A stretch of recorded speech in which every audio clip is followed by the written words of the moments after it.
This episode of XIV Reborn is brought to you by Audible. For a free 30-day trial, head on over to audible.com/gamebreaker. Gamebreaker TV.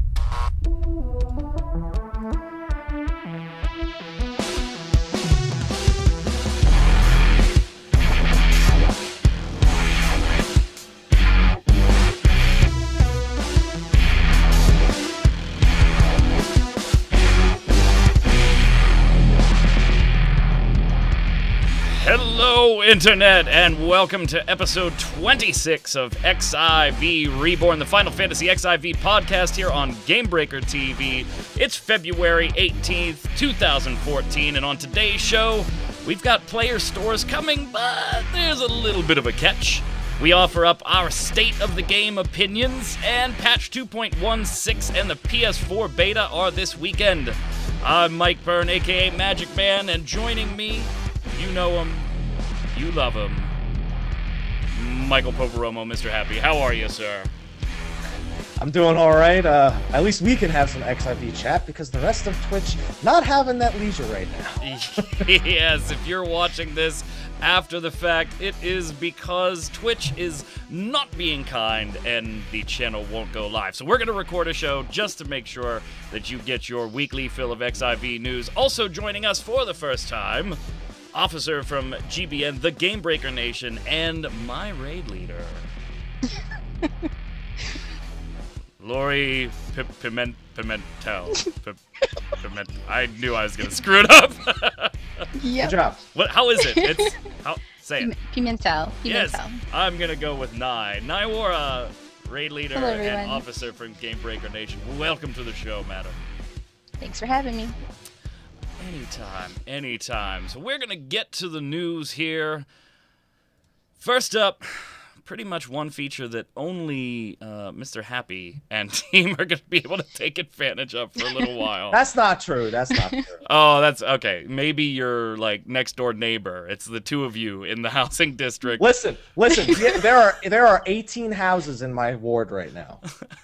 Do you know how many players there are on your server? I also know that 4 or 5 of those houses are free company members on alts. So they were like, small housing is cheaper now. Let's go get our own. No, I think they have mediums. If you don't know what we're talking about, free company shops were finally confirmed for 2.2. We kind of knew that they were going to be in the mix. We didn't know to what extent. We still don't have a lot of details, but it was confirmed on the forums that at least it will be there. But all's not well. So before we kind of dig into this, version 1, I wasn't a version 1 master. I played it enough on each update. But there were player sale type things in version 1 because there wasn't an auction house, right? So how exactly did the player retainer stuff work in version 1, Mr. H? Okay. This is the best way I can think to describe it. Imagine if you're at the Super Bowl and there's one guy passing out popcorn amongst 30,000, but you're all standing in the same, you're all standing on the field and you have to find the one guy who's selling popcorn. It's basically just a bunch of non-controllable, NPCs, like the retainers you have now. It's the same thing, the retainers, but you would physically place your retainer in a little zone, and people would have to search one by one. There was originally no way to indicate what each individual person was selling. So you just had to check, does this person have? No. And you would have to do that for hundreds upon hundreds of retainers until you found what you were looking for. Eventually, they added a search feature that would put a giant notification above your head. That didn't make it much better, though, because half of the characters couldn't even load on the screen. Right, and so it was a huge problem. I mean, you had limited search capabilities back then. So there was never really what we would call an auction house, or what's in the game now, the marketplace. Absolutely now, they not. did put the auction house in version 2, and yet we're still going to add player sales as well. So, Nye, you played Final Fantasy XI, right? No. No, you were not. Happy, you and I did for a long time, so we know about the Bazaar feature that was in Final Fantasy XI. Oh, yeah. 11 had it had its auction house. Battalion Downs. In each city, but then it also had the Bazaar where you could have your character, your actual character, or a mule if you had one of those, selling things just by standing there. Now, of course, the drawback was you had to be logged into the game, right? And so you'd log in, put a bunch of shit in your bag, throw yourself in the middle of Sandoria, and hope for the best. People walking by. Now, it was still a manual search there, too. Yes, it was. The best thing you could do there was there were zones that different servers would identify, and you could add a search comment to say what you were selling. That was the quickest way, but that was still not quick. But either way, even in version 1 and in Final Fantasy XI, we still had player shops that were based on the player, the individual player. Yes. 2.2, not so much. It's still scheduled for March. We don't know the exact date yet, just we know March. Players will be able to do their own shop, but here's the catch. Free company based, not player based. It's free. Nai's already shaking her head. Son of a... So not only that, but your free company has to own a house. Nai, why are you shaking your head already? Doesn't this sound great? It just sounds complicated. I don't know. I think that if they introduced maybe like a buy order feature where, you could request Mirror Apple's furniture, any specific sort of item in a certain quantity at a certain price, it might work. I don't see the pull with this at all. But I also think that they could introduce something like that with the existing auction houses. Yeah, and that's one of the concerns, too. I mean, we already have the auction house. If it's going to be limited to free company, right? So it's a bunch of people already pulling things together to put them in their free company shop. Oh, by the way, you have to own a house because it's an NPC that stands in front of your house that says, hey, Mr. Happy's people, they're selling stuff. Come and talk to me. So, one, potential buyers still have to go to the housing district. Right. 2, the sellers are all pulling their stuff together to sell it as a free company in front of their house, which we just talked about, Mr. H. That's a small audience. There's not a lot of people that have the qualifiers. Okay, the small housing has led to a little bit of a boom in some housing buying, but we're still talking you zone in and see 20 houses. 20 free companies selling things, potentially, if they each get their things. It's still a small group when you look at previous player stuff was all based on individual players and everybody could do it. Now this is really, really limited. Yeah. You're okay with this, I bet. I mean, it's not so much... I'm not so much concerned about... I guess it's not so much I'm concerned about the way it's being done, because you put it, I mean, sure, it's housing only, but in the future, I don't know how it's going to work with personal housing is one thing that might, I guess, let you access it on a personal level, should we ever get personal housing, that is. Right. This is more of just, free company housings in the game. Apply it to free company houses now. When individual houses come out, potentially add it to that. So it's more of just they can only add it to free company houses now in my eyes. I'm more concerned there's not really a big demand of items that are in the game that you would necessarily want to go through all this trouble. Right, and I want to get to that in a second. Before we get into... Because, I mean, ultimately, we're going to get down to it. I don't even know if this is really a needed feature at this point, the way it's being implemented. What do we know so far, though, Nai? We know that there's going to be an NPC that you'll have to place outside, just chilling out on the lawn in your free company house with a sign that says, come buy some shit. But you had said, where's the money going? Do we know? It's just free company funds? Is it just going into the free company bank? What do we know? Well, that's a good question. Like in other games, would it go to like upkeep of the house? Would it be disseminated amongst the members? Right. Well, and they already said they're not going to do an upkeep on the house thing. So I don't know. We're not going to see that. Maybe just the bank, right? Makes it messy. Yeah. Just going into the bank makes the most sense to me. Yeah. And we don't know if there's any limitations on what we can sell, do we? I didn't see anything. If there is, then, I mean, I don't even, like I said, I just don't understand what I would want to sell through there that I couldn't just sell as a player through. The only thing that it says is like, oh, we're trying to raise funds as a free company. For what? For what feature are we trying to get these funds? We have the house. To buy the house.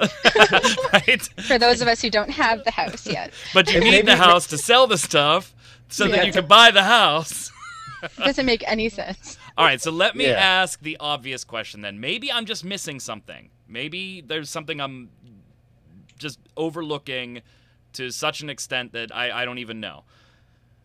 What's the point? I mean, honestly, think about it for a minute, and I'm not dissing the feature. I'm sure some people are going to use it and they're going to love it and whatever. But on a larger scale, across the whole server, people have to zone into the housing districts, to manually walk around to the houses, to hit the NPCs to find out what they're selling, to funnel money to the free company. Now, the free company already has the ability to pull resources together into the bank and sell things on a marketplace that's infinitely easier to access. What's the point? Am I missing something here? This seems like a two-step process when there's already a one-step process in the game. Yeah. We think we don't have much details about it yet, but that's the problem with the feature that they've given us at hand, is those are the only questions we can ask, and none of them are very good questions. Like, because none of them have very good answers, because the answer is there isn't a point. What's the point? The answer is there isn't one. You can already, as far as I know, every furniture item can be sold in the auction house.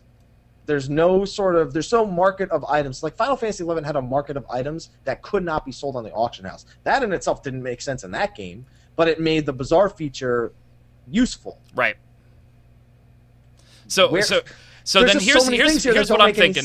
Yeah, there's only one or two reasons that I could see them doing this, and I don't see I don't see Square Enix actually executing one or two of them, any of them.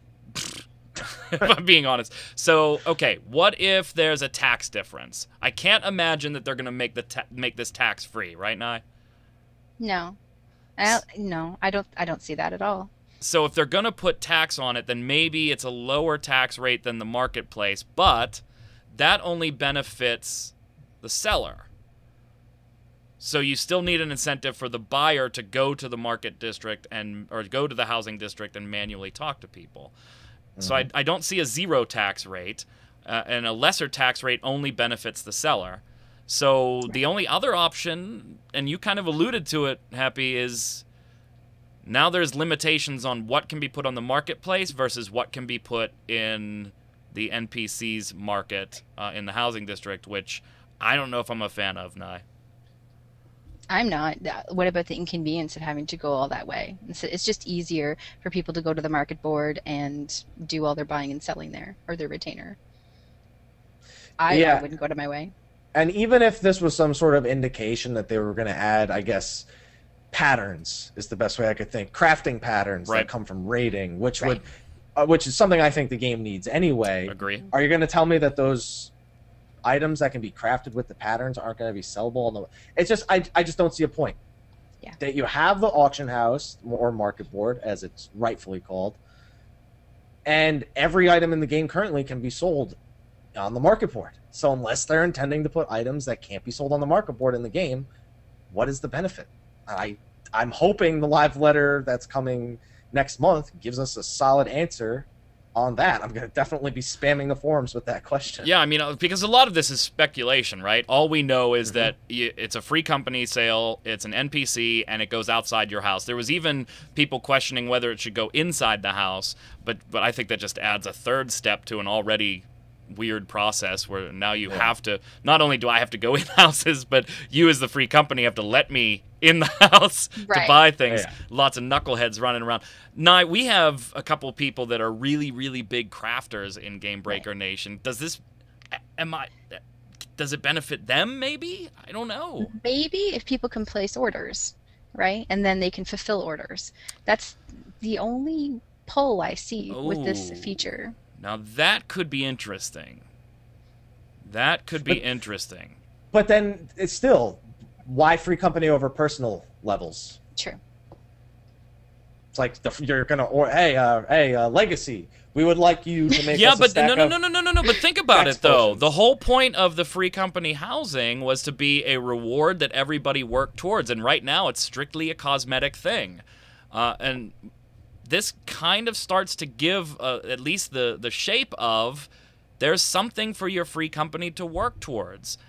I'm not saying that they're doing this because I think it's kind of a weird idea, but I'm not opposed to the idea, Nye, that you mentioned. Maybe if there's a give and a take, hey, I know that there's people in this free company that can make this. Let me go place an order for it, and then that free company benefits from having members that can do that, and Right. they're the ones that can exclusively benefit. I don't know if that's such a bad idea.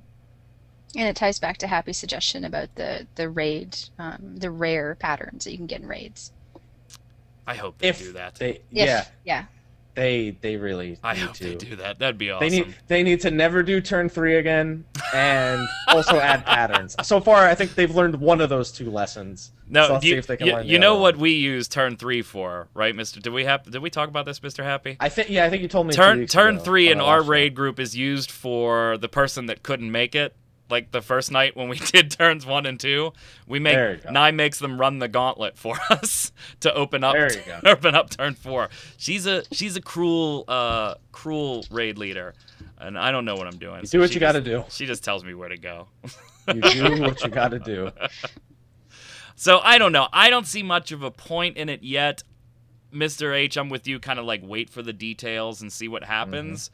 But I don't know. It Every seems time like I've ever you had to say replaced wait a for really it. shitty feature in version 1 with a functional feature in version 2, only to then say, "Hey, we're going to include shitty feature that you didn't like in version 1. And we're going to bring it I back." feel like a lot of it is they want to please everybody. Yeah. Oh yeah. And one of the big complaints from people who did play 1.0, the like 6 of us, that I said us, okay, is that I'm what very is the clear. point I of- put myself in that box. what was the point in 2.0 of being able to give your retainer a certain look if you're the only one who can see it? Right. Right. And Because all that's you see is the name now. even for people who didn't play 1.0 and are using their retainers, like, oh, cool, I get to design this. So, can other people see it? No. Do you think Okay. this? And I didn't even think about this when typing up what we were going to chat about today. Do you think this impacts personal housing at all? Like the idea of whether we get it or not? No, you know what? I think what they're doing in all, like, just looking at it, especially from the way of what's the benefit, I feel like this is more of get it now so it'll pay off later, which was what housing was in 2.1. It was get your house now so you can eventually use these features later. You know, sure, it became cheaper over time, but they were implementing it as soon as possible. So in that 3-month span, you got the house for later features. So this might be a similar thing. You know, they've spoken about the airship workshops and things like that we'll be able to accomplish. What if this is to now start funding the airship? Yeah. Like, That was I going to be feel- my next question. I Where's feel the like money going? where's the money going? And I Yeah. think that, like you said, Mr. Byrne, that Ooh, I'm they Mr. want you Burn to work today. You missed the burn today. I should have wore a tie. Yeah, well, you should. I can't see you, so maybe you could have fooled me. For I'm all wearing I a know. tie. I mean, Just a Yes, tie. Just wear just a tie, nothing else. damn it, That's Nye. it. Shh. Not How allowed come to she give can away see my you and I raids. can't? You're not allowed to give my raid secrets Is that away. what you wear when you raid? You just wear a tie and nothing think else? so. Is that how you're comfortable? Just Okay. a tie. That's all. Just making sure. I But I gotta- feel like that's what they're I gotta doing. be loose, you know, in case I gotta move real quick out But of the still bad serious. stuff. I think WASD is enough to get that done. Maybe ENQ, gotta- depending on how Gotta you. stay loose, but show Or a controller. but The- show the- control and class. That's why I Right. put the tie. There you on. go. Actually, the tie was a requirement from the healer. She said, There you "I'm go. not gonna heal you anymore if you don't at least put on a tie." There you go. Nye's our healer. Yep. Because she's got to keep this image in her head next time you guys are raiding. Oh my God. It's just Oh it's just my. like, no, don't heal him. He's not wearing a tie. Hey, I'll get a. I was about to hit cure 2, but I figured I better ask. Do you have a tie on? I don't know. I don't see a huge point in it yet. I'm hopeful No. that there's, like you said, there's something down the road that they have an idea coming for this one, and I would not be opposed to having it pay off for free companies in a big way. That have worked together to gain the money needed to buy the house and have the members to do whatever special thing the NPC retainer will allow you to sell. I would not be opposed to seeing that. I like the idea of long-term goals, although the whole cost of the house thing that I already we talked about that a long time ago. Yeah, it's been beaten. Like Yes, and they're getting cheaper by the day. You know, there's like 20 people now that have them, so it's 20 groups of people. Minus the whole alts thing. That's totally different story. Right? Well, the game has now been out for a while, so I think what we should do, I mean, there was light news this week, so I wanted to take the opportunity to kind of do a state of the game, get all of our opinions on what's going good, what's not going so hot. But before we move over to that, I want to tell you about a little offer we got going with Audible. Free 30 days. Head on over to audible.com/gamebreaker. You get yourself a free audio book by doing that. And let's check this out here. See, we've got the Audible site up here. I've been reading catching up on Anne Rice. I'm a huge Anne Rice fan, so I did a quick search before the show to see what kind of Anne Rice books we have. You guys vampire fans? Not sparkly vampires, real vampires. Not sparkly. Real vampires. Real vampires. So we've got Interview with the Vampire here. Everybody probably saw that movie with Mr. Tom Cruise in it. Now, one of the cool things about Audible, I don't know if a lot of people know this little whisper sync here for voice ready feature. Yes, you can come on to Audible, get your 30 days, get a free book by using our URL, and listen away to some great books. Whisper Sync is a great feature. Now, it's not on all books yet, but it's on a ton of them. What this allows you to do is if you actually have or buy the Kindle version of the book, and you have the Audible set up, you can read the book on your Kindle, and then immediately, you know, I got to go cook dinner. You can immediately get up, hit a button on your Kindle there, and have Audible start reading right where you left off. So there's no reason to have to set down that great book that you're reading at a particular point because you've got to go do something real quick. You could take it with you, read, turn on the Whisper Sync, and have it pick up right where you're at. With the Audible file, and then jump right back to reading it later when you got when you have a chance to read. So great feature when you're searching out your books. Make sure you check that feature out if you have your Audible account. Check a little Interview with a Vampire out here. Confidentially, don't be afraid. Just start the tape. And then he reached out over the length of the table. The boy recoiled, sweat running down the sides of his face. The vampire clamped a hand on the boy's shoulder and said, "Believe me, I won't hurt you. I want this opportunity. It's more important to me than you can realize now. I want you to begin." Great stuff. I love when the readers get all into it and they do the voices and everything and the sound effects. If you don't have Audible, go check it out.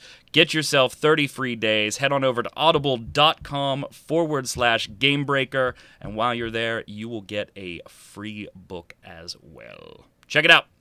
So, the game has now been out. I just thought about this the other day when I was typing this stuff up. 6 months. In about 9 days here. It'll be 6 months. Wow. Doesn't feel that long. No. Even though we're all paid till like 2030 because we wanted all the veteran rewards. Hey, how are those minions coming along, Mr. Baron? The only minion I do not have is the 270-day minion. That's it. How unfortunate. That's it. How unfortunate. It's funny because... I hate you. And you know what? I blame Square Enix for this because I have 8 months paid. And the reason I don't have 9 is because of the whole system snafu at the beginning when I tried to pay for my first month. And I had to use Krista on a time card and it was... So I paid and I got up to 8. So I added a time card, right? I was, I'm going to push over 9 months with this. But it's not doing it. It's waiting. Funny, because I used Krista and I went 3 and then 6, and it worked perfectly okay. Yeah.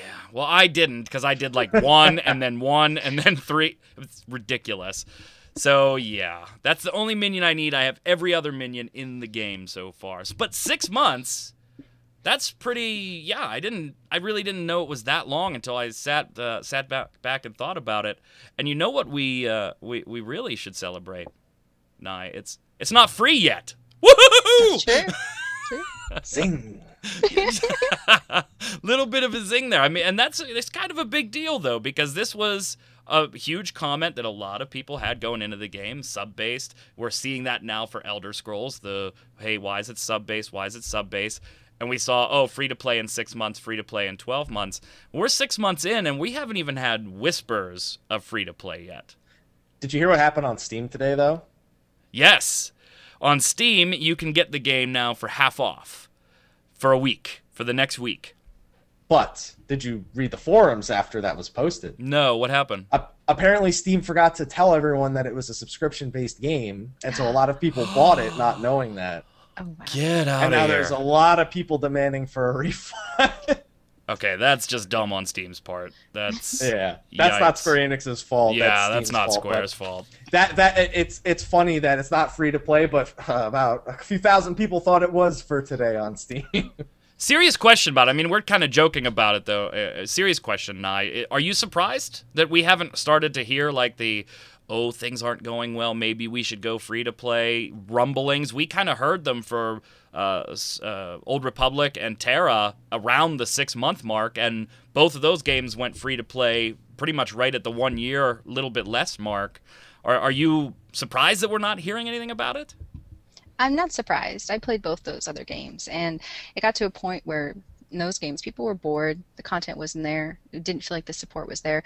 But with Final Fantasy XIV, I feel like it's there, and it's been a steady content delivery. So as long as they keep that up, keep us engaged and immersed, we'll continue to pay our sub. So you see it sub-based at a year? I do. 6 more months, you still see it sub-based? I do. Mr. H? I am gonna reserve judgment on that. Only Really? because I'm gonna be honest here. No, that's interesting. Go ahead. Because I look at the content patches 2.0, 2.1. Yeah? And I look at them as they've never made a Western MMO before. 2.0, I think, reflects that looking at 2.1. And I Agreed. look at 2.1 and I see they've grown. I also see the community support has gotten better Agreed. from Square Enix than ever in Oh, their yeah. history. We talked about that on, like, show Yeah. 6 and 7. We were like, they're actually talking to us. The Thank you. communication is good. The fan service is good. Oh, They are definitely. literally doing everything right to make it subscription based. Can they keep that up to the 1 year mark?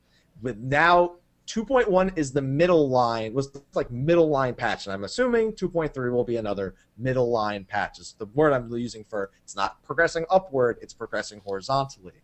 So 2.2 is our next real vertical progression, and that is what people are going to pay attention to the most. What is the game now bringing for me to bring my character to the next level? And I think they can do it. I think after seeing what they learned in 2.1 in terms of how to make mechanics function, how to make them less RNG based, and I think it'll stay subscription based at a year. That's still my opinion. I think it should, with the degree, with the the numbers they're looking for. They're not looking for 10 million people, so they're definitely within the realm of possibility, unless they go back down to like. Yeah, and the number we've constantly heard was 200,000. 400. 200,000 was initially, 400. and then no, they needed 400,000 to support it. They wanted 200,000 to start with. The numbers we heard 2 months in were 600,000. So as far as actual number of subscribers. Now, interestingly though, on the topic, we haven't really gotten a subscriber update since then, and that was August, September, October, right? That was around October when we got that 600K number, which was impressive, damn impressive. We've gotten the 1.8 million players, which means accounts, which doesn't mean a whole hill of beans when it comes down to the monthly subscription. Is it maybe a little... What? That's my artificial coconut for the week. You left the artificial coconut. I got to question hill of beans. Does it maybe concern you, Nye, that we haven't heard subscription numbers since October? No. I'm not concerned. She's like the eternal optimist. She's like, nope, it'll I be am. sub-based in a year, and it doesn't worry me at all that I haven't heard anything in 4 months.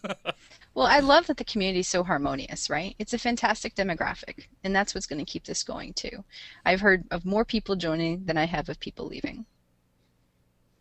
There are some servers that I think are getting a little low, though.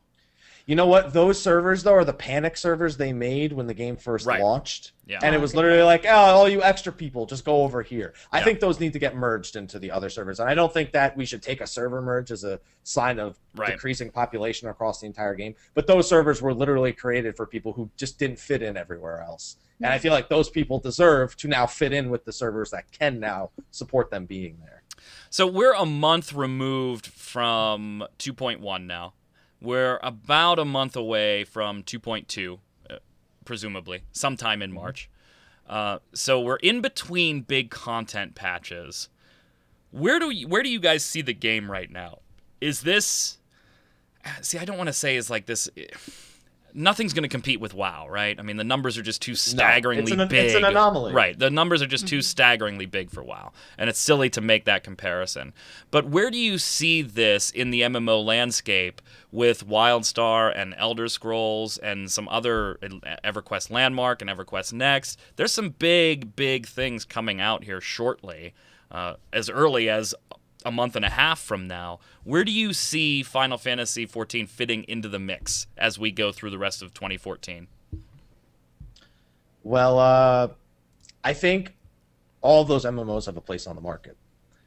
And obviously some of them are NDAs and they can't, so I can't speak on some of them. But they all have... Which ones? Well, I can speak on Elder Scrolls. Yeah, Elder Scrolls is out now. I can't speak on WildStar. I mean, there's plenty of videos out for WildStar. I could just comment on those, but technically I can't say my experiences with it until whenever they decide to, drop that. I have not played EverQuest because I'm not paying $60 to test an alpha. Fair enough. Fair opinion. I think that they all have about the same place on the market that Final Fantasy XIV does.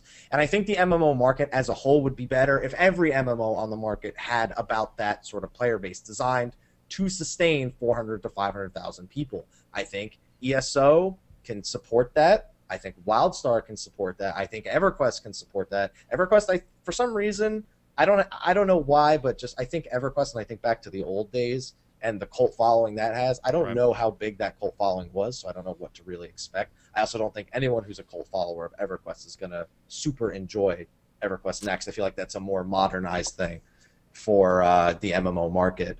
I feel like they all deserve and will rightfully have about the same numbers. I hope that what doesn't happen for the market is that all these games crash and then everybody looks at Final Fantasy XIV like, when's it going to happen? You heard it here first. Mr. Happy said Final Fantasy's going free to play. There you go. 2014, Mr. Happy. Yeah, 2014, Mr. Happy. Nye, what's the game doing really well right now? What's it really succeeding at? Well, I think since the patch, people have a lot more to do, and they can also accomplish things more quickly. So we're finding that people are raid ready much faster, and even within our own raid composition, people can switch up jobs, and if we need to, if people are away or whatnot, if we need to bring new people in. So I'm really appreciating that, and also there's less pressure for myth capping each week. Everybody's got Darklight. I don't know. And CT, we do it over and over again, but people have a ton of fun in there. So I think that we've got stuff to do. I'm looking forward to the next patch when we have even more things to do. But I think that patch really helped quell a lot of frustration for people. Nice, like, Burn, could you go ahead and switch to a class that doesn't suck? It's one thing I do want to say. A lot of people like to look at Final Fantasy XIV as if they should be developing content that will last 6 to 7 months per patch. And I feel like that's the wrong mentality considering they're going in with a month, a patch every 3 months. I mean, you look at it prospectively, most games when they launch a patch, they'll have anywhere between like 8 to a dozen bosses. And bosses are really the meat of what content is. It's a big goal. Final Fantasy XIV seems to go for about 7. I think 7 for 8 party member raids. Those things, if we can call them a raid. Some people will hate that I use that term. Like 8 people's not a raid. And then they have a few 4-man dungeons for your regular grinding out stuff, and they're constantly adding little tiny things for people to try and enjoy. Treasure hunts are still, in my opinion, they're still definitely a good thing to do if you're looking to make a little bit of gil on the side. It's just one of those little things you can go do. They're adding the challenges. We don't know anything about those yet, and they seem to be dedicated to now implementing those little features that I felt were missing from the launch, and that's a good sign. I think that 7 bosses and features that everybody can enjoy on top of that is a good thing for Final Fantasy XIV. I think that's one thing they're doing really well. 2.3 probably be what, another 4 CT bosses, a new primal. We know for a fact that 2.3 will have a new primal and a hard and an extreme mode. We can probably expect some other sort of maybe more Hildebrand quests and things like that. I feel like games in its adolescence, and you can really see that with the way they are launching content. And if they make it past this, the game will remain a success pretty much indefinitely, I think. And I think Final Fantasy XI had the same thing, because Final Fantasy XI was horrible at its launch. I don't know if you played it at launch. Oh yeah. I played at PlayStation 2 launch. PlayStation 2 launch. Yeah, I bought it on launch day for PlayStation 2 and spent 7 hours getting the hard drive installed in the PlayStation 2 and then all installed and updated. I think, I wrote an article way back when, before the game was even launched on Gamebreaker TV, that talked about, would we ever see a free-to-play Final Fantasy MMO? And one of the things I broke down is one of the things in that article is one of the things I think 14 does really, really, really, really well. You guys mentioned the PvE and the content every couple of months and content in smaller chunks but more often, kind of like Guild Wars 2 does, except Guild Wars 2 is a ridiculous development schedule. I don't know how they keep that up. One of the things I pointed out in there was this game, to succeed, does not need general MMO audience buy-in. It needs Final Fantasy fan buy-in. And that's a very different audience than just the MMO player. And I think this game, right now at least, caters to the Final Fantasy crowd and hits them right in the stomach on a lot of things that it does. From the small little nods to other Final Fantasy games, to the fan service with the lightning stuff, whether you like it or not, and whether you want it in your Final Fantasy XIV or not, it's hitting the Final Fantasy audience right in the stomach with that type of stuff. Bringing in the Final Fantasy XI Shantoto event, that bam, let's punch some Final Fantasy XI players in the stomach and really bring them in and really like this. I just think it does everything it needs to do to try and latch on to that Final Fantasy audience, and that's the audience they need. That's the 400,000 they need. They don't need the 2 million MMO subscribers. They'll take them. Right? They'll definitely take them gladly. If the servers can support them, definitely. Exactly. But we're gravy. Yeah. But so what's the flip side on this? What would you like to see Square Enix move into or change, Nye? What aren't they maybe doing so well that they could change and tweak a little bit? Well, even with the roulettes, a lot of people love the story and everything, but when it gets down to this, just having more random events, people love the fates that came out. But with the roulettes the way they are now, you have to either go by yourself and queue up, or we kind of break the system a little bit and queue up on a different language server.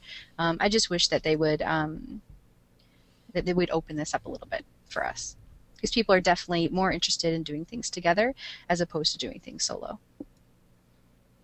So I'd like to see more of that. I don't know. I like playing MMOs solo. I don't know. Don't even get me started with playing an MMO solo, because there's another game that's coming to my head right now that's making me think of what you're just saying.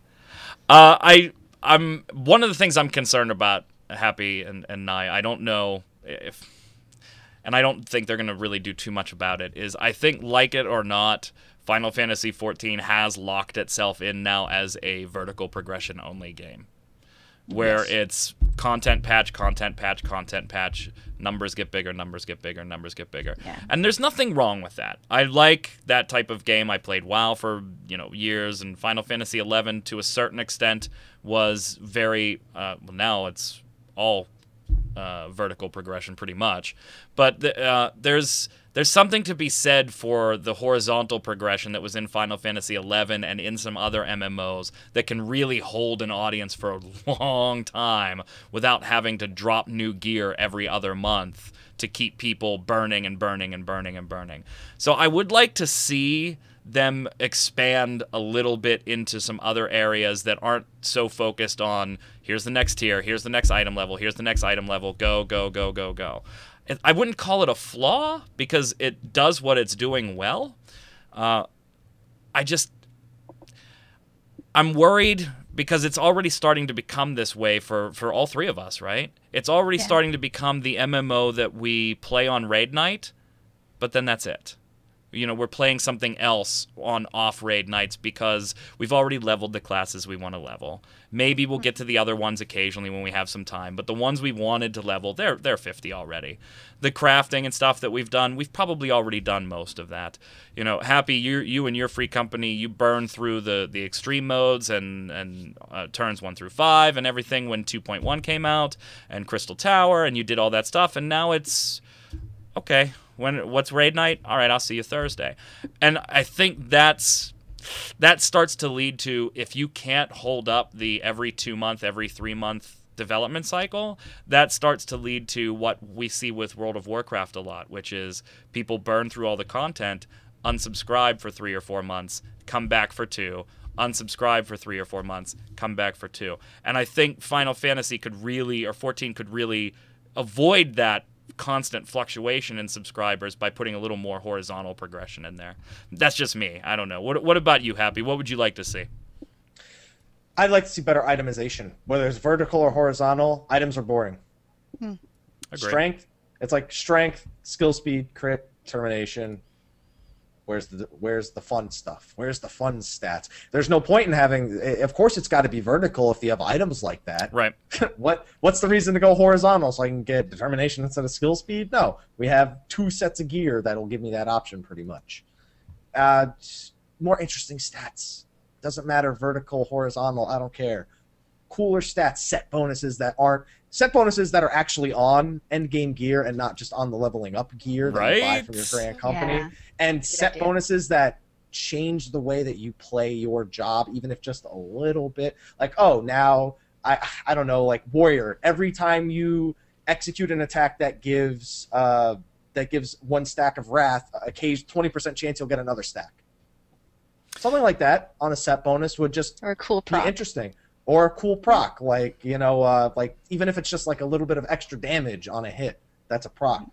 I feel like the gear is too static. Like they're afraid to implement things that have random number factors. And we see involved in that not only in the gear, but we see that in the stat allocation. It's what Yes. class are you? Dump all your points in this one stat. You're this class. You're a white mage. Dump all your points in mind. You know, you're a scholar. Dump them all in mind. You're this. Dump them all in int. You know, and we see that where there's no I like how I real forgot Summoner customization. Black Mage. I know, right? Like dump them all. Well, you're this. Yeah, whatever. I love my black mage. Here's the question, though. The $64,000 question. Does 14 have the staying power? And by staying power, I mean something like what they've done with Final Fantasy XI, where, for God's sake, 11 is getting its big February update this month that's adding a new zone again, that's adding abilities to different classes and gear. I mean, it's a big update. That game is still going strong for the fan base that's still playing it. Does it have that staying power? Or does it eventually become the game where the only time you're subscribing is when the expansion pack comes out? I think that's why I wanted to hold back my statement before about the whole year sub thing. I want to see what the features. I feel like there's still things about 2.2 that we don't know that we absolutely need to find out. I Sure, agree. we have the note that they've given us, but I'm more interested in 2.3 because it's another midline patch. Is that going to be the patch that people like me just generally play for a day, beat it all, and then leave? And even people who may not be those kind of people can finish it in a couple of weeks and then go back to that schedule. Did you hear the way he did that? Now he was like, you know, I play it for like a day, and then I'm The done. rest of us Well, are I a couple mean, weeks. Hold on, let me get realistically- this shit off my shoulder. I got all Realistically, this stuff here. Extreme Primals, Garuda took 45 minutes. Titan didn't take much longer than that, except for the fact it was like 7 in the morning by the time we got to Titan. So we're like, we're going to sleep. See you later. You know, that's what it is. There's people who burn through content like me, and then those people either say, no, I'm just someone who burns through content, or say, there's no content. No, there's no content for Right. you because you didn't take your time with it. And then you have people who do it casually. But the thing is that midline patch, even on both sides, the people who do the burnout were done in a day, and they're back to usual. Yep. And the people who didn't, they enjoyed it more slowly, you know, as they were working their characters up and everything. But even if you were somewhere in the middle in patch 2.0, this now propelled you to the end, as far as I'm concerned. This was literally like, okay, Extreme's done. this done, this done. There's not enough incentive to log in daily. It's what one of my viewers actually said the other day. And I think that's a fair statement. When to. I was done, when I had max rep with both of my daily factions, my daily login reason was gone. And then I started taking a day or two here and there in between logins and coming in, you know, when Nye and our team, we were raiding and, you know, okay, we're going to run a bunch of CT tonight. Okay, logging in when the gang was going to do something, right? But not logging in to just play by myself much anymore. Nye, most game company or game sites do a review. They give it a score. That we saw Final Fantasy collected 8s, 9s, and 10s across the board like 3 days after it launched. We're 6 months in now. Review the game for me. Score it. 8.5. Personal experience. Like it's my personal experience. 8.5 out of 10. Really? I would just like to see more aesthetic things. More like cosmetic things. I so thought you want maybe, the vanity system? I really do. Glamour! The dye system isn't enough because I just think that all the items would look the same and we'd just be like a Technicolor rainbow, all strange pink and purple and strange colors. But we need things that actually look different. That too. I can't see colors. What about you, Mr. H? 1 through 10. 8. We kind of and that's I tend to agree with you. Maybe like a 7.5 and 8. And that's kind of where we scored Crystal Tower when we did the 2-man show and like scored everything about patch 2.1. You and me, Mr. H. I think that's fair. You know, to me, I would never say that Final Fantasy XIV is the best MMO out there. I would say that it's a good MMO with a great Final Fantasy skin. If you're a Final Fantasy fan, it's hard to beat the Final Fantasy skin on it. And there's going to be stuff for you to do.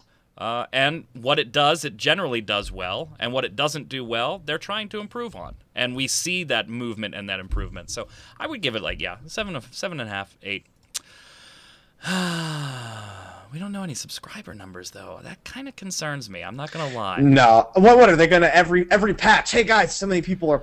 No, but they made such a big deal about 600K at the 2-month mark, which I would have too, right? But it just seems like now that you're 6 months old, if you're 6 months old and you've already put out the financial statements where Square Enix is like, we're considering it a great success, it's totally reversed our bottom line forecast, blah, blah, blah, blah, blah. Things are going good, but so why hasn't that number come up again? It just seems like it hasn't come up on purpose to me. I think it's because... and they very specifically said the reason why they released the numbers the first time. They were looking at first month fallout, I think they called it. They wanted to know what the fallout was going to be after the first month, what their retention rate was going to be. And that number, for the most part, intrigued them or was more important at that point. Because that's when people think, oh, I'll play for the free month and then I'll leave. And then people want to know, are people still playing after the free month or are they not? Right. I don't think that 6 months into a game's lifespan, people are still asking the same question as often. I think that it's going to come more along the lines of the 10, 11, 12-month area, where probably like the 1 year mark, they'll probably do a sort of, what's the word that I'm looking for? A really common word, how many people are in the game. Subscriber? Census. No, the census. There you go. There you go. They'll probably get a census. The Eorzean census, like they did for the live letter. Yeah, like I feel like a census is going to be coming probably by the 1 year mark. I don't think we'll see a census for a pretty long time until then. I think it's like a big landmark. That's like celebrating an anniversary with your new girlfriend every month. If they were to release a census every month, it's like no, really? I just raised the eyebrows. You buy me something like, every month. I don't care. It's like is this high school? Or there better just be one subscriber. But yeah, I think it's just not a. I just think that the after 1 month thing was more of a landmark for them than the 6 month mark is, and that the 1 year mark will show. I don't think I can agree because they made not only did they make such a big deal about the number itself, right? Which they should have. Congratulations. But they also made such a big deal about, hey, we haven't even launched on PlayStation 4 yet, and we haven't even really moved into China yet, which is our next big thing. After that, we've got all this stuff that we think is going to grow us even more, and now we're right on the cusp of the PlayStation 4, and we still, those numbers are gone now. And we are seeing numbers. They haven't taken them all away. They're very proud of the 1.8 million players, which, again, they should be. I'm not taking that away from them either. But it just seems strange to me that the other number that actually means something to investors and players alike, that number's missing. It just seems odd. Here's the numbers I'd like to see. PlayStation 4 beta participation. PlayStation 4 sales. Census 1 month after the PlayStation 4 version launches. Would you agree that's a fair time? I think, yeah, I would agree that would be fair. That would Those be, are 3 numbers yeah. I would love to see. Is PlayStation 4 beta participation, and then the fall off, pretty much the census later. Speaking of the PS4, get ready. Patch 2.16 and the PlayStation 4 beta is this weekend, 26th. That's Saturday, isn't it? Yes, 22nd. You can go download the beta right now, actually. You can go get it right now. The download link went up. You will not be able to play, obviously, until the 22nd. But go get the link. Nobody has to do any sign-ups. They were purposely made this very easy. I'm jealous of the PlayStation 4 players. Right? They Very purposely jealous. made this very easy. If you have a PS4, you can get in the beta. Now, we already went through a lot on last episode 2 weeks ago. On what the 2.16 adds. It was mainly a bunch of cosmetic and quality of life things. Anything added to that maybe we missed back then, Mr. H? Not that I can remember. And Reinhardt actually posted a translation of a I saw reminder that sort today. of earlier today. And I looked at it, I was like, yeah, I remember. So I forgot about some of these things, like the whole marking areas on the ground. I forgot that was 2.16. Nice, gonna use the hell out of that. Focus This is target where not- I want your stupid ass to stand. Right here. Burn. Right there. This is... See this big mark? If you are not on that, when I tell you to be on that, you're out And of the wearing your family. tie. Yeah. And wearing your tie. There you go. Bring your tie. Focus target not disappearing. When Titan jumps, for example, it'll come back when he becomes retargetable. Weather effects on gear actually That showing. particular one, I'm kind of interested to see what it does. When Titan jumps up and it becomes the heart phase, will it automatically shift to the heart, or will you need to manually retarget I because think you're still the gonna- I still target think has you're shifted gonna- from Titan to Titan's heart? I think it'll. I think not so, too. Shift. I think you'll have to do it manually still. And like new achievement rewards, treasure hunts finally getting a cooldown timer that you can actually see. That'll be nice. Chimera and Hydra being put in the duty finder. So awesome. Yeah. There you go. Oh, you'll love this one. Random minion button. Yeah. Oh, Some you of the talked random about that Cool. on the last episode. Exactly. That button These is are all right the up my things. alley. Yes. Beta's 2 phases, right now? Yes. 2 phases.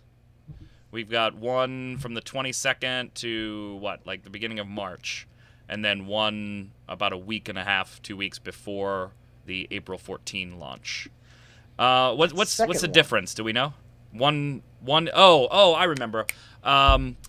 So in this upcoming one, you have to create a new character, the one that starts Saturday, because they're on test worlds. They're not on the actual PlayStation 3 and PC servers. In the second phase, anybody that wants to bring a copied character from the Windows version or the PlayStation 3 version, you'll be able to do it in that second phase, because that test is actually on live servers. So that's the big difference between the two. One's on test servers, one's on live servers. Yeah. And that second phase interests me. Because Yeah. the beta players being on the live servers, I mean, it's definitely something they need to test. Yeah. Yeah. I definitely feel like that's important. Very interested to see how that goes, if people are going to start, like, how the restrictions are going to be in place. Because I feel like if they can somehow separate beta players from live players in sort of like restrictions, like what you're allowed to do, what you're not allowed to do, that almost opens up room for them to start introducing trial versions of the game. Yeah, definitely. Are either of you going to do the PS4 beta? I do not own a PlayStation 4. Me neither. No. Okay. No good Just a launch 3. titles. I will probably do Phase 2. I don't really have an interest in getting into Phase 1. I've already seen graphically what the game can do and stuff like that, so I Don't don't you want really... to plug in your mouse and keyboard and put it on your Vita? No. Come on, man. No, when you're don't you want to get a waterproof Vita so you can fish while you're in the shower? No. So that our previous predictions for 2.2 were late March. We kind of favored the last week of March. Does this still kind of with PlayStation 4 version and the date that it's coming out are we still looking at 2.2 coming out in late March? Kind of makes sense to me still, date range wise. which would put 2 like 2 weeks ahead of the actual PlayStation 4 launch on April 14th. Yeah, I don't think launching the PlayStation 4 and releasing the patch at the exact same time I don't would see be a that good idea. happening. That would be horrible. Yeah. We've already seen what patches can do and what new players flooding the servers can do. I don't think that would. Good news for PS4 players, though, right? I mean, if you're not a PlayStation 3 or a Windows player and you're just going to jump into this game brand new on PlayStation 4, shit, you got a whole game and two big content patches now. That's true. That's true. Can't beat that. Tons of them tons of content to do. We've got our viewer questions coming up. Viewer questions today are brought to you by Warby Parker. Now, if you have not taken a look at this website here, head on over to warbyparker.com/gamebreaker, and I can hear you now. You're saying, Magic Man, why are you talking about an eyeglass site? Well, if you don't know, if you haven't noticed, I do in fact wear prescription lenses, and they've got a really cool way about getting some lenses for you. Not only do they offer tons of frames starting at $95, and these are frames that easily be high-quality $300 frames in other places, and then they do them in all these different colors. Look at this. Clicky, clicky, clicky. As if that wasn't cool enough, they have a very interesting process, which I found worked really well for me as a gamer. When I buy glasses, I'm at the eye doctor's, I do my eye exam and all that jazz, I get my glasses, high-pressure sales, I try them on, I pick one. And then I come home and I game or work on database stuff for a long period of time. I have headsets on, and the glasses weren't quite right. So what Warby Parker does is they let you go to their website, and you can pick 5 frames. And they send them to you in this little box here. So these are some of the frames that I've got sent to me. Now, these aren't prescription. They're going to let you try them out. And you actually get a chance to try these on in your own house. Take some pictures of you. There's a cool website app that lets you put a picture of yourself in there and see what the frames would look like before you even get them. I can test them with the headsets, use them any way I want, and get an idea of, 1, do I like the way they look, but then 2, do I like the way they function for the way I use glasses? Pretty cool feature. Once you've decided on one, you tell Warby Parker what your prescription is, they send them to you. Lenses and frames start at $95, so if you buy glasses, you know that that's a damn good price. And not only that, the cool part why I dig them, if you buy glasses from them, they give a pair of glasses to somebody less fortunate that can't afford to buy it. So there's a whole circle of being awesome here and helping people out. Check it out, warbyparker.com/gamebreaker. You use that URL. If you buy glasses from them, you'll get free 3-day shipping. That's not an option on the site, so make sure you use the warbyparker.com/gamebreaker URL. Get your lenses. They don't cost anything to ship to you or ship back. They're going to give you a little label to send the test frames back. And I think all they did was charge my card $1, and it came off the next day, making sure that my card was good. Check it out. Love them. So happy to have them as a sponsor. warbyparker.com/gamebreaker. Let's do some viewer questions, gang. We've got a couple here. So Stevie O'Shea says, I'm currently gearing for Coil. A lot of people doing that right now.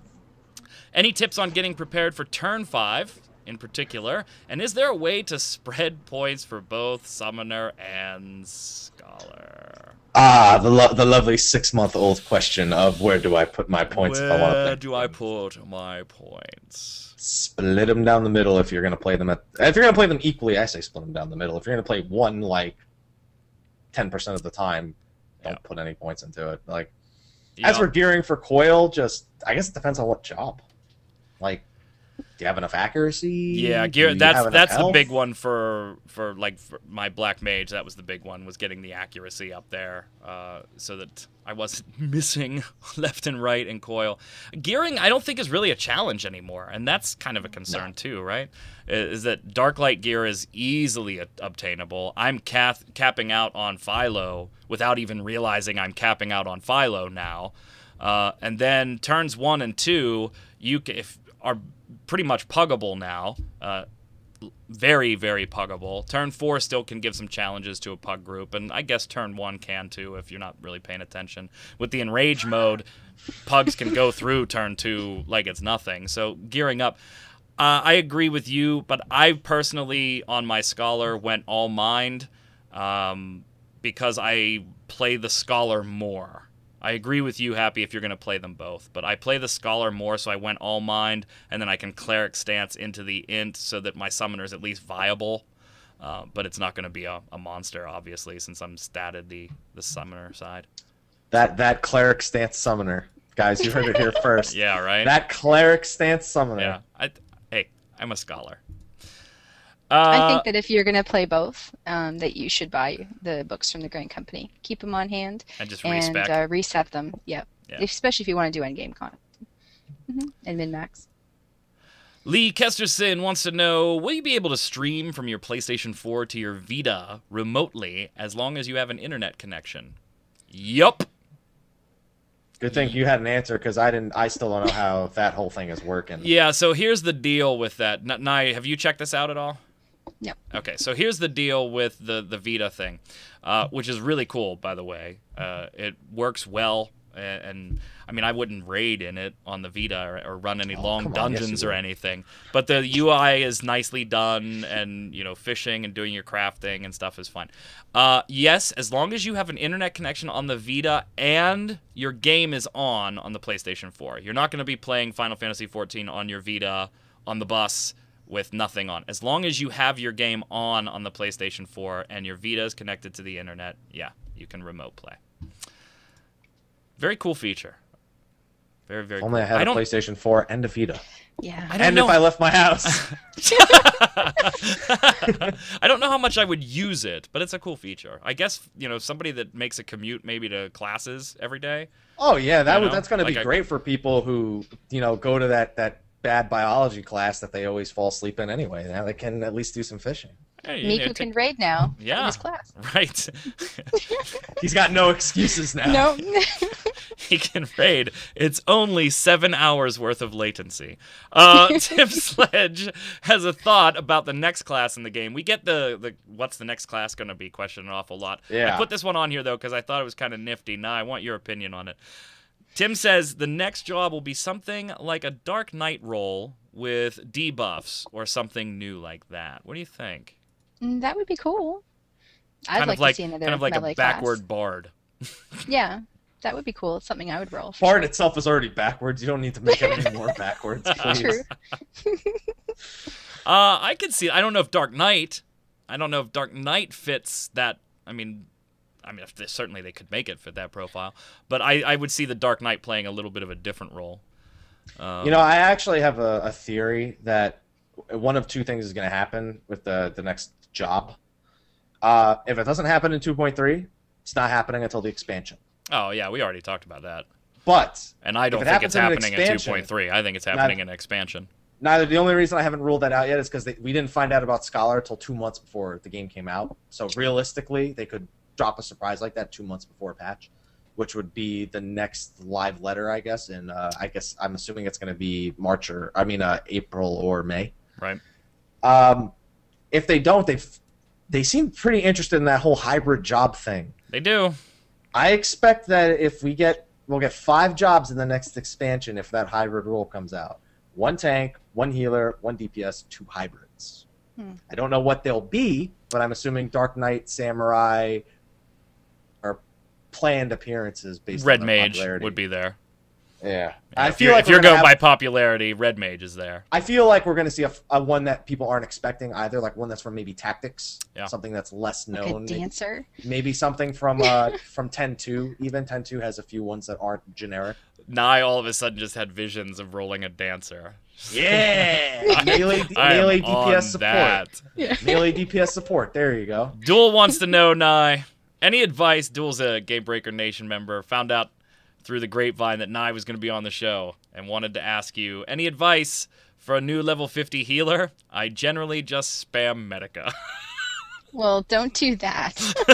Unless you'd like to be a tank, then you can go spec Vitality or just roll a tank. It just seems kind of silly. But we run into that a lot where people don't know how to manage their threat, especially as a white mage. So I recommend rolling both a scholar and a white mage to really figure out what playstyle you prefer, because they play very differently. And also just be prepared to heal a paladin and a warrior. They heal differently. You know, they have different mitigation, they have different self-heal abilities, and I don't know, practice. And just also remember that once you get into a full party, as opposed to a light party, you'll be complementing another healer. So just keep that in mind. You heard it here first, Duel. Practice, practice, practice. Nyora, thank you for joining us. It was an absolute pleasure. You can follow her. That's my raid leader at Nywora, Nywora. Hope to have you again sometime. Mr. Happy, Michael Poveromo, doing the pose. Now I just need a Samoa in each hand. So I can be artificial coconut. That's at Mr. Happy 1227. Follow him on the Twitters. He's doing all kinds of Final Fantasy stuff on his channels too, his YouTube, his Twitch. Check him out. Not just 14. We were seeing some lightning this past week, so. Oh god, don't make me talk about the game, please. Oh boy. I'm Michael Byrne, aka Magic Man. You can follow me on the Twitters right there at MagicMan1, MAGICKMANN1. It's been great, gang. We'll see you next week. Have fun, stay safe. We'll see you on the servers.